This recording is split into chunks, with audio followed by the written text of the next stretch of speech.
sports gambling comes too late. It's just such a shame that Viking fans couldn't have bet on the Vikings legally in an AFC Championship game. I know. Imagine how much money they would have lost in that one. Good Lord.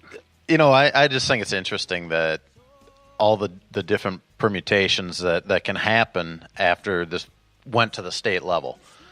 First of all, I don't think that gambling is going to come to Minnesota this year in time for the Vikings season. But I'm going to be really curious to see, okay, if it is legalized in Minnesota, are they going to have a station or two or three at the stadiums? How much are the leagues taking out of it? There are so many different questions that come up with this. And, I also found it interesting that a congressman of some sort had a bill ready to go within an hour of the U.S. Supreme Court. He just works fast. Yeah. That's all. That's it. Yep. So, I don't know. I mean, what are your thoughts? Do you think this is going to take off big? Do you think it's going to be more of a moneymaker for the leagues? How do you envision this happening in Minnesota? I don't know what it's going to look like. It's going to be immense. It's going to be huge. People already gamble. People already play fantasy sports. People already want to do everything on their phones or while they're doing other things. I mean, people are going to be sitting in stadiums making prop bets on their cell phones as games are progressing. It's going to be a massive moneymaker. The leagues and the teams are going to make money off of it. I just hope, as someone who, I guess I'm a sports guy, but I care about things other than sports, I hope that somehow this turns into a revenue generator that actually makes the state a better place.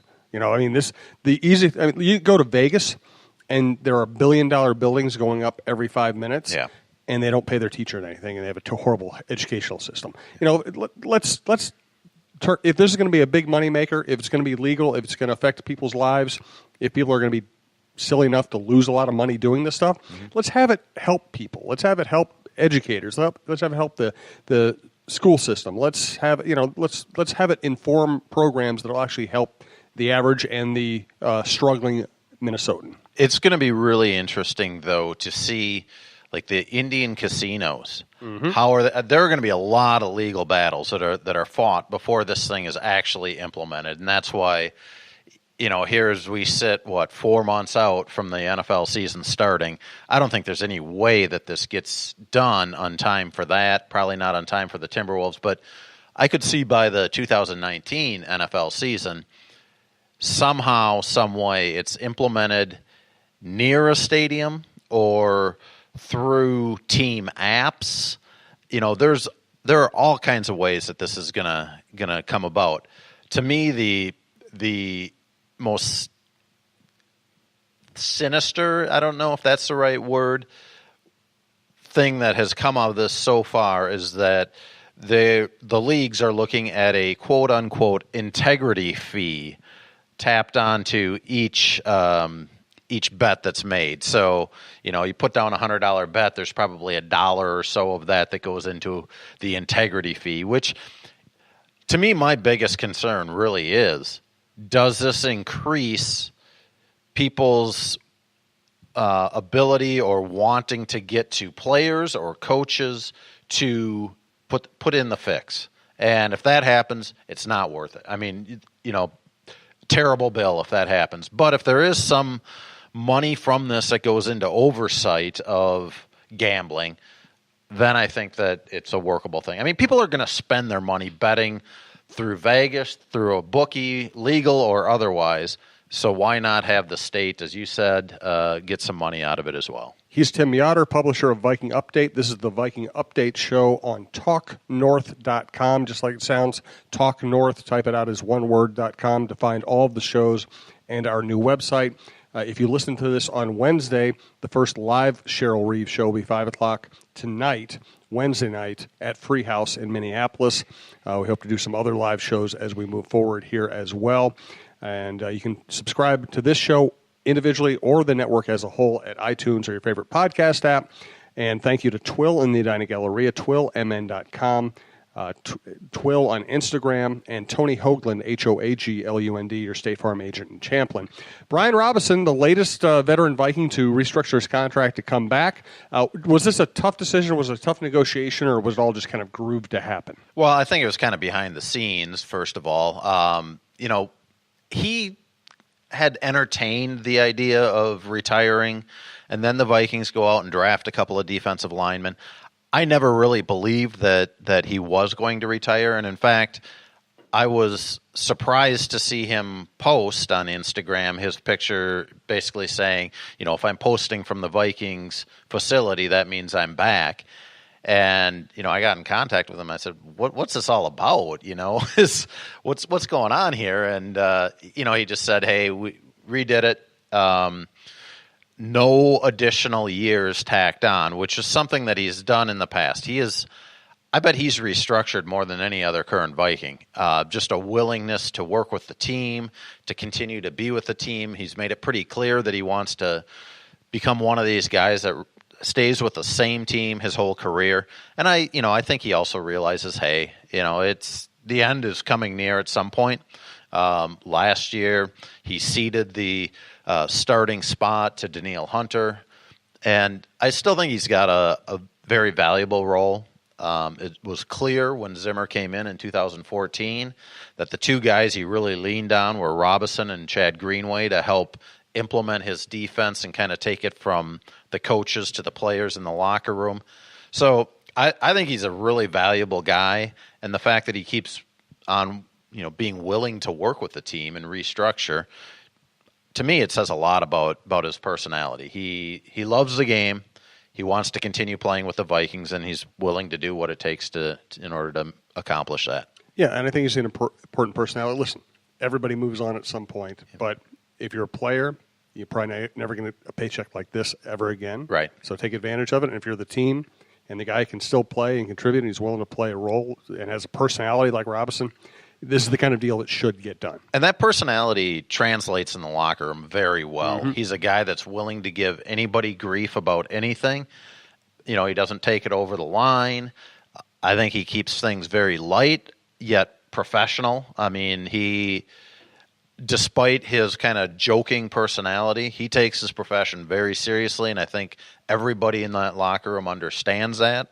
So, he's got value on the field and off the field. I don't know, once his career is done, if he'll want to get into coaching. I mean, that's an awful lot of time, and he's got, a lot of interest in fishing, bass fishing specifically, and so I could see him getting involved with that somehow. I could see him getting involved in promoting different things, different charitable work, which he already does.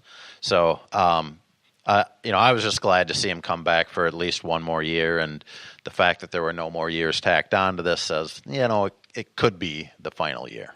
Absolutely. It could be all of our final years, Tim. It could be my final podcast, too. Yeah, exactly. You never know. So I would perform well during this podcast if I were you. I'll try. Let's thank Scott Dayton and Twill, twillmn.com. In the Edina Galleria, right over off France Avenue. I was there the other day. I bought a Johnny O golf shirt. I bought a Peter Millar, kind of almost like a sports, flexible, breathable, long sleeve shirt that actually has some color to it. My wife is always mad at me because I buy blue. I bought a red which you're wearing now? Shirt. Yes, like I'm wearing right now. So my wife's happy about it. My wife loves it when I shop at Twill because she knows I'm going to come home wearing something that actually looks good, not just something that you got on sale for $8 someplace that you'll be throwing away shortly. And they sell nice stuff in the back of the shop, but this time of the year, you can buy a lot of stuff that you would wear on a golf course. Again, Peter Millar, a massive selection of different golf shirts and stuff like that, shorts. I wear a lot of their casual stuff. I love their Johnny O line in particular. I wear that stuff all the time, both work and when I'm hanging out at home. So check out Twill in the Edina Galleria, twillmn.com. Hi, I'm Stacy Souhan. I love Twill, Scott Dayton's shop in the Edina Galleria. Twill takes the stress out of shopping by offering updated traditional fashion. I know that if Jim goes in there shopping alone, I will like what he buys, whether it's pajamas, flannel shirts, or suits. I plan to recommend Twill to my daughter when she has to buy wedding party gifts and attire. Twill in the Edina Galleria will bring your fashion game to a championship level. So we have some intrigue around. I think the Cowboys are always a train wreck. Yeah. They always are. And now they have Jason Witten retiring kind of at an odd time of the year. Very odd. And now you have Des Bryant just out there, searching for a job. I'm not saying the Cowboys necessarily should have re-signed him, but I'm not sure they have anybody to replace a mediocre Des Bryant. Right. And, the problem was his production has dropped off the last 2 years, and he had a massive contract. So I'm not surprised that they released him. I thought it was terrible timing. Yep. And that kind of shows a little bit of the professionalism of an organization. Everybody is going to get released at some point or have their career end. But if you're getting rid of a guy who's been sort of a face of the franchise for, 10 years, close to, and you do it after free agency, after the draft, it just... The whole thing really reeked of bad timing and not a very professional way of going about things. And now he's hung out there. He apparently had an offer from the Baltimore Ravens, turned that down, and Jason Witten comes out and says, I think he'll end up with the Packers. Now, he kind of backtracked on that and said, I don't have any, additional insight on it, but I wouldn't be surprised if he actually did have some insight on it. And the Packers, I think, could use some help in their receiving core. I think Bryant would be a good addition depending on the money. But I would also be really curious to see if he is not, if he signs there and he's not featured like he was 3 years ago with the Cowboys, how are things going to mesh? Does that create additional friction that might already be there with Aaron Rodgers and some of the coaching staff? It would be a bit of a risky one, but I think I would still take that just given the state of their receiving core right now. Agreed. And the reality is if you get him at the right price and he becomes too big a problem, you cut him. Yeah. Yeah, if you don't sign him to something that's a big guarantee, then, there really isn't a lot of risk. And, the Packers, I think, right now are somewhere around $19 million underneath the cap. So they have the room to work with. Now, some of that you would expect if they can get a deal done with Aaron Rodgers to extend his contract. A lot of that $19 million is going to go away. But if you can sign Dez for $4 to $5 million with some incentives, I think I would do it. Yeah, I wouldn't even expect him to have a big year. I would just expect him to be somebody else you can go to. One of his problems is he's dropped a lot of passes the last 2 years. Yeah. And that's, you just don't have value as a receiver if you don't hold on to the ball. And I think with him aging, he's struggled a little bit more to get separation. Mm-hmm. He's always been a good physical receiver, but eventually you have to get separation too. And when you're not and you're dropping balls, that can be a problem. He kind of looks right now like Laquan Treadwell without great hands. Because Treadwell does have good hands. He just doesn't get open enough to hold on to the ball. Yeah, I think Treadwell's hands have been better in game situations than in practice. That's true. I initially when he came here, I fed into the he goes and he gets everything. He really struggled his initial offseason, his rookie offseason with the Vikings, catching the ball consistently. And I think there are still some issues with that, but to date, what does he have, like 21 catches or something like that? Mm-hmm. You haven't seen a lot of that in the game. So you would hope that just as it becomes more comfortable, that would not be an issue in the games. What do we have to figure out here as we're kind of entering this slow phase of the offseason? What should the Vikings be concerned with? Well, everybody talks about, hey, look at their roster. It's great. But there are some areas that they need to address. The right side of that offensive line, I think they're probably done adding players there, at least players that can make a difference.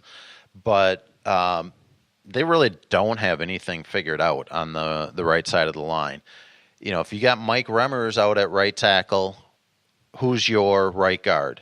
It could be Tom Compton. It could be Danny Isadora. Maybe Colby Gossett, their late round pick. They don't have anybody that really stands out. If Mike Remmers is at guard, then it's